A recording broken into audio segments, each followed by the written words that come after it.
Health is ওয়েলথের পক্ষ থেকে আপনাদের সবাইকে স্বাগত। আজকে আমি যে প্রাণায়ামটি দেখাবো তার নাম হচ্ছে চন্দ্রবেদী বা চন্দ্রেশ্বর প্রাণায়াম।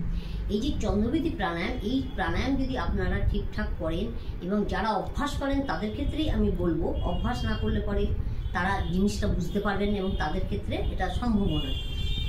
প্রতিদিন যারা প্রাণায়াম করেন তাদের ক্ষেত্রেই সম্ভব। এই প্রাণায়ামটা যদি আপনারা করেন তাহলে আপনার হৃদয় রোগ যদি থাকে সেটা আপনার কন্ট্রোলে থাকবে। হাই ব্লাড প্রেশার অর্থাৎ উচ্চ রক্তচাপ যাদের আছে তাদের ক্ষেত্রেও এটা কিন্তু কন্ট্রোলে থাকবে। আর কি যাদের গ্যাস অম্বল আছে তারাও কিন্তু এই রোগ থেকে অন্তত মুক্তি পাবে।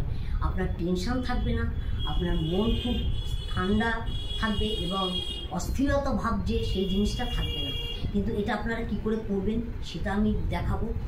আর এইটা যখন করবেন তখন কিন্তু খুব ধীরে সুস্থে আপনাদের প্রাণায়ামটা করতে হবে। ভালো করে দেখুন আমি কিভাবে করছি। এই যে আপনি বাঁ নাক, এই বাঁ নাক দিয়ে কিন্তু আপনারা শ্বাসটা নেবেন, অর্থাৎ এই শ্বাস নেওয়াটাকে কিন্তু পুরক বলে, আর শ্বাসটা ছাড়াটাকে কিন্তু আপনার রেচক বলে। এই যে পুরকটা কিন্তু আপনাকে বাঁ নাক দিয়ে নিতে হবে, ডান নাক দিয়ে কিন্তু নেওয়া চলবে না, মানে নেবেনই না আপনি।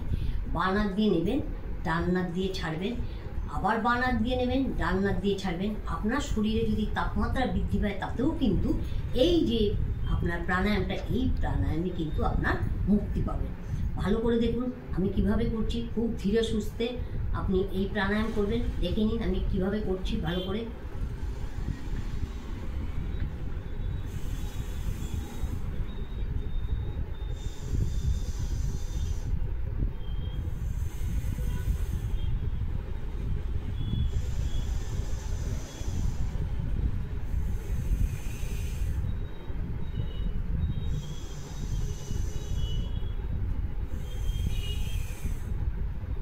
আপনারা একটু লক্ষ্য রাখবেন, আমি কিন্তু ডান নাক দিয়ে কোনোভাবেই শ্বাসটা কিন্তু নিচ্ছি না, আমি বাম নাক দিয়ে নিচ্ছি। এবং যার জন্য এর নামই হচ্ছে চন্দ্রবেদী বা চন্দ্রেশ্বর।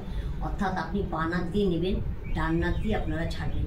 এই যে আপনারা নিচ্ছেন এটাকে কিন্তু পুরক বলে, আর ডান নাক দিয়ে শ্বাসটা ছেড়ে দিচ্ছেন এটা কিন্তু রেচক বলে। আবার আমি করছি, আপনারা দেখুন কিভাবে করছি।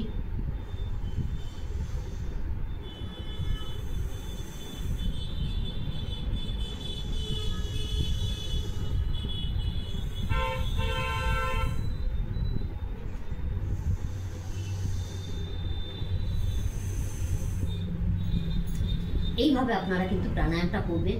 আর এই প্রাণায়াম করেই কিন্তু শরীরটা, আমি আগেও বলেছি, যদি তাপ ভাব থাকে তাহলে কিন্তু শীতল হয়। আপনারা কিন্তু যদি জ্বর ভাব শরীরে থাকে সেটাও কিন্তু আপনার এই প্রাণায়ামের মাধ্যমে কিন্তু আপনি মুক্তি পাবেন বা আপনি ভালো হবেন।